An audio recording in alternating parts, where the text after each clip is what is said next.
hold up, retour sur le documentaire dont tout le monde parle. Alors là, impossible de passer à côté. Hold up. Alors là, tout le monde en parle, les médias se sont saisis de la question. J'avais fait une vidéo la semaine dernière pour parler de ce documentaire. À ce moment-là, je l'avais déjà vu et je vous disais qu'il était important de le voir et qu'il allait être rendu public le lendemain. J'avais fait la vidéo le 10, il était rendu public le 11. Et le 11, c'était parti. Tous les médias en ont parlé. Un truc de dingo. Donc, qu'est-ce qu'on peut dire là-dessus? Qu'est-ce qu'on fait? Comment qu'on fait? Où est-ce qu'on va? Alors, on va essayer d'analyser un petit peu tout ça. Je vais essayer de réfléchir avec vous sur ce documentaire, ce qu'on peut juger comme vrai, ce qu'on peut juger comme faux. Essayer de répondre aux accusations de complotisme également. Mais d'abord, un avertissement, je parle précisément de ce documentaire. Je sais que vous êtes nombreux à l'avoir apprécié et nombreux à l'avoir détesté. C'est un documentaire qui partage tout le monde. Mais clairement, ce que je vous dis là, c'est une analyse sur le documentaire. Quand je vais vous parler de manipulation, d'erreurs dans le documentaire, bien sûr que les médias aussi font des erreurs, bien sûr qu'on trouve des erreurs de partout. Je n'attaque pas spécifiquement ce documentaire par le sujet qu'il évoque, mais j'essaie de l'analyser pour réfléchir avec vous sur ce qu'on peut en dire et en penser. Donc, voilà, le but de cette vidéo, c'est un peu de démêler le vrai du faux, surtout que le sujet est très vif, on le voit, comme je vous le disais, les médias en ont parlé partout, les journaux, il y a eu de l'heure des pros, il y a Libération qui en a parlé, il y a jusqu'aux 20 minutes. Là, quand c'est dans le 20 minutes, c'est sérieux. Donc, tout le monde en a parlé. Les accusations de complotisme se sont multipliées. Je tiens à souligner que des médias ont quand même fait leur taf. C'est qu'il y a eu des articles, et notamment un du 20 minutes et un de Libération également, qui ont fait leur taf de journalistes de dire on considère que c'est complotiste pour telle raison. Ils reprenaient les propos du documentaire et ils les expliquaient, ils les mettaient en contexte et ils expliquaient pourquoi ils pensaient que c'était faux si tel était le cas. Donc il y a certains médias qui ont vraiment fait leur job, il faut le souligner. En revanche, il y a eu beaucoup de médias qui ont tiré à boulet rouge en disant c'est du complotisme, c'est de la merde. En substance, c'était un peu ça. Sauf qu'il n'y a eu aucun élément d'explication, aucun élément de mise en contexte. Donc voilà, c'est un documentaire qui divise. On a vu également des intervenants comme Philippe Douste-Blazy qui nous a fait une marche arrière comme ça. Hop, passe en cinquième rétroviseur, marche arrière toute pour Philippe Douste-Blazy, Pinson Charlot, Monique du prénom je crois, qui également a parlé elle d'une captation abusive. On ne sait pas, est-ce qu'elle a été filmée dans son salon? Donc voilà, les marches arrière qu'on peut comprendre ou pas, ça après voilà, libre à chacun, c'est vous qui voyez. Mais il y a aussi eu un cas de censure. On parle de censure. Alors c'est le premier point. Oh, j'ai soif.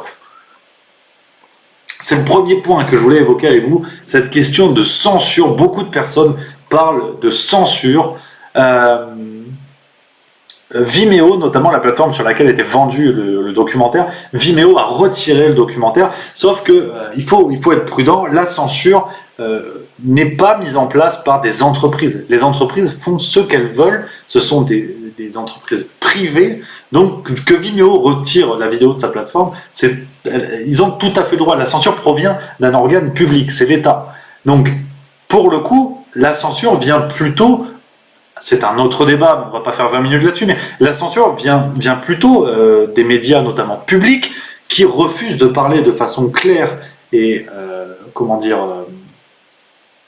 claire et honnête sur le plan intellectuel de ce documentaire. On voit notamment tout ce qui est France Inter, France Info, qui a condamné directement le documentaire sans mettre en contexte. Et d'ailleurs, c'est curieux de noter, on y reviendra, c'est curieux de noter que beaucoup de médias reprochent au documentaire de ne pas créer l'opposition dans les propos, c'est-à-dire de ne pas mettre un intervenant contre un intervenant qui pense l'inverse, et les médias pourtant font la même chose pour critiquer ce documentaire-là. Donc, on va petit à petit essayer un peu de démêler tout ça, démêler le vrai du faux. J'ai essayé de bosser pour vous ce soir pour qu'on arrive à papoter, parce que forcément, il est attaqué de complotisme, il est attaqué de comporter plein de mensonges. Enfin, c'est assez terrible ce qu'on trouve dans ce documentaire.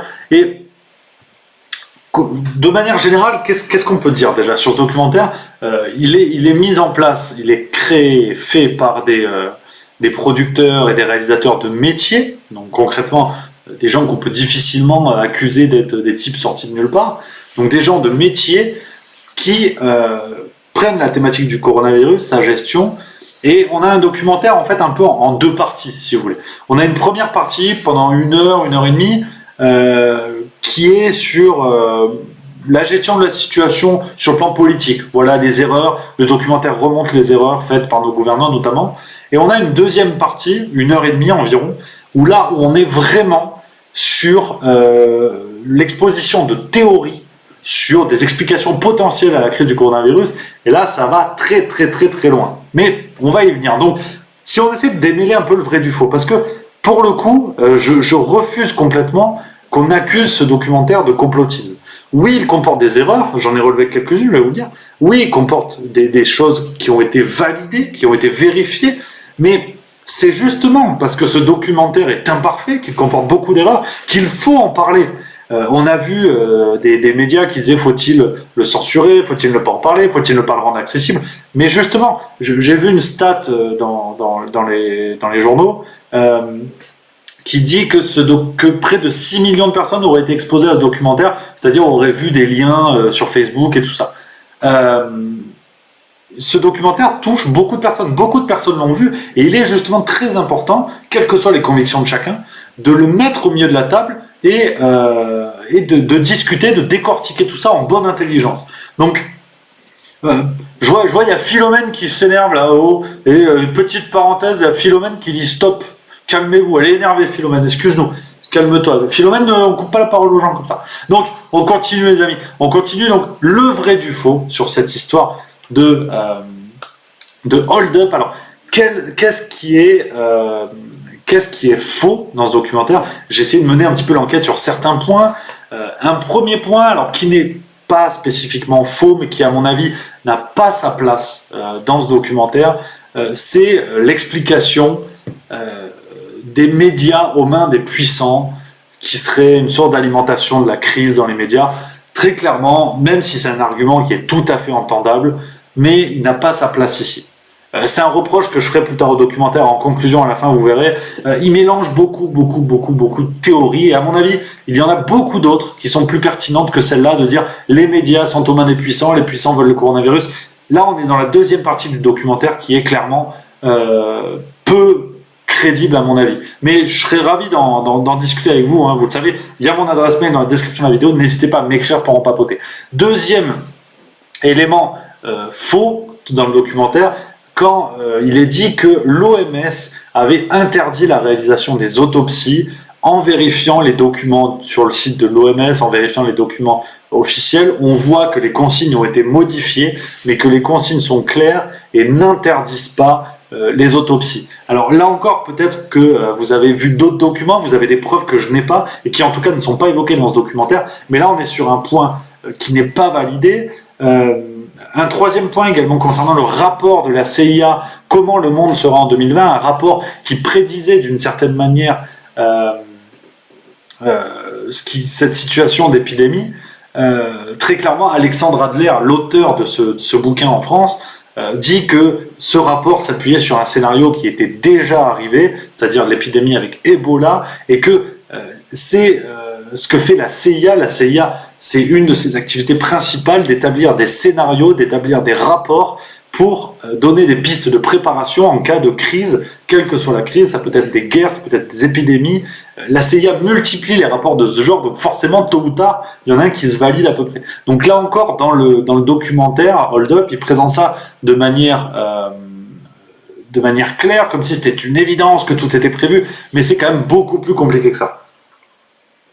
Donc c'est dans les points faux qu'on pouvait relever, mais en revanche, et là encore pour vous garantir l'honnêteté intellectuelle de ce que je vous dis là, pour essayer de montrer qu'il y a du vrai comme il y a du faux, il y a effectivement des éléments qui sont tout à fait vrais, et j'ai relevé, vous allez voir, notamment le coût des consultations. Les consultations Covid qui sont majorées de 30 € pour les médecins, tout comme la réalisation de tests antigéniques à 46 €. Ça, il y a des sources sur Internet qui le valident. On a également le débat sur la chloroquine. Alors c'est le gros point de ce documentaire qui se trouve dans la première partie, et à mon avis c'est le point le plus intéressant du documentaire, où là on est vraiment dans une exposition claire du problème. Il y a beaucoup moins de parti pris que dans la suite du documentaire, le débat sur la chloroquine, où très clairement, le documentaire l'évoque, et j'ai trouvé des sources qui valident ça, concernant la dangerosité de la chloroquine, on est loin du danger absolu qui est présenté par plusieurs intervenants médiatiques et par notre ministre de la Santé. Si on regarde en 2000-2001, là encore je vous mettrai la source dans la description de la vidéo quand j'aurai fini, en 2000-2001, on trouve un rapport d'information sur les conditions d'engagement des militaires français ayant pu les exposer au cours de la guerre du Golfe et des opérations conduites ultérieurement dans les Balkans à des risques sanitaires spécifiques. Dans ce rapport officiel du gouvernement, on trouve, je cite, « Deuxième mesure, la prophylaxie du paludisme dans les zones à risque, dans les faits, la région de Yanbu, par la prise quotidienne de comprimés de chloroquine, poursuivie pendant un mois après avoir quitté la zone d'exposition. » Donc, on a clairement un document du gouvernement qui conseille la chloroquine. Même chose avec un document de l'ONU qui fait mention de la chloroquine dans les recommandations pour la prévention et le traitement du paludisme dans les troupes de l'ONU. Ça, c'est un document de l'ONU. On a la chloroquine qui est conseillée de longue date sur la page du guide du routard. C'est anecdotique comme ça. Mais on a des types qui valident ces conseils-là, si vous voulez. Donc clairement, on a ces preuves-là. Il y a également une étude de 2006 qui parle de l'intérêt de l'hydroxychloroquine contre la polyarthrite rhumatoïde et le lupus. On voit bien que pendant très longtemps, la chloroquine a été recommandée, conseillée par des instances politiques et médicales, et que ce changement de bord radical aujourd'hui pose quand même pas mal de questions. Donc, autre point qui est soulevé dans le documentaire, qui a été attaqué par les médias, alors que jusqu'à preuve du contraire, il est tout à fait valide, c'est cette théorie du virus sorti d'un laboratoire. C'est notamment Alexandra Orion-Claude, chercheuse à l'INSERM, qui intervient dans Hold Up, qui développe cette théorie-là. Et pourtant, Alexandra Orion-Claude, à la suite du documentaire, a fait l'objet de multiples attaques dans les médias concernant cette théorie-là, alors qu'en cherchant là, j'ai trouvé un article sur Science et Avenir, un article du 28 septembre 2020, qui dit que cette théorie du virus sorti d'un laboratoire est possible, mais peu probable. Donc on a des sources tout à fait acceptées et acceptables qui valident la possibilité, la probabilité de cette théorie. Donc, très clairement, on voit ça. Il y a aussi la question de l'argent liquide, la disparition de l'argent liquide, même si dans le documentaire c'est mis avec du violon, enfin t'as envie de chialer, c'est terrible, mais cette question de la fin de l'argent liquide est évoquée depuis longtemps, avant même le coronavirus. Oui, il est évoqué, il est connu que le système financier souhaiterait se débarrasser des chéquiers, ce qui est quasiment le cas, on l'a vu, et bientôt de l'argent liquide, et bientôt peut-être des cartes bancaires. Donc voilà pour les points du documentaire qui sont tout à fait vrais, tout à fait vérifiables, et c'est très difficile. Ce documentaire, il est très difficile parce que je vois vous réagissez énormément. Hein, je regarde vos commentaires. Hein, merci à tous d'être là. 1591, c'est un truc de dingo, qu'on se le dise. Comment on peut interpréter Hold Up? Comment on va faire? Là, on va essayer d'interpréter tout ça parce que il se fait accuser de complotisme. Mais il faut quand même se rendre compte que l'accusation de complotisme, elle n'est pas anodine. Pour rappel, un petit rappel historique, mais pour prendre quand même la mesure de cette accusation médiatique. En 1946, lors du procès de Nuremberg, donc dirigé contre les dirigeants du régime nazi, le chef d'accusation numéro 1 n'était pas le crime contre la paix, n'était pas le crime de guerre, n'était pas le crime contre l'humanité. Le chef d'accusation numéro 1, c'était le plan concerté ou complot. Donc il faut quand même se rendre compte qu'aujourd'hui, quand on accuse médiatiquement quelqu'un de complotisme, c'est très grave, ça a une portée très grave. Et là, la façon avec laquelle on a tenté de décrédibiliser immédiatement le documentaire Hold Up, on voit bien qu'on prend les charges les plus lourdes pour décrédibiliser sans débattre. Et ce qui est absolument catastrophique et sur le plan intellectuel inacceptable. Mais en même temps, il faut bien reconnaître que le documentaire prend ce risque de respecter d'une certaine manière les codes des documentaires que l'on pourrait apparenter aux théories complotistes. Fond noir, musique de violon, voix off angoissante, enfin, c'est terrible, quoi. C'est terrible. Ça fait flipper, je veux dire. On dirait un discours de Sibeth Ndiaye. Tu commences ça, tu dis merde, quand même. C'est assez terrible. Donc, Le documentaire prend ce risque et très clairement ça se retourne aujourd'hui contre lui alors qu'il y aurait eu lieu à un véritable débat autour de ce documentaire qui parle de notre société. Donc très clairement c'est difficile. Et pour finir, là-dessus, je pense qu'il faut être prudent. Je ne sais pas quel est votre avis sur ce documentaire.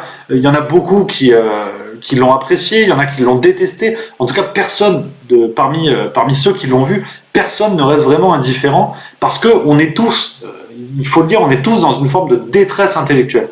C'est-à-dire que on voit une situation inconnue, personne n'a déjà vécu ça. On est dans une situation complètement inconnue et on est comme dans un immense saut dans le vide, si vous voulez. Intellectuellement, on ne sait pas à quoi se raccrocher. Qui dit vrai, qui dit faux?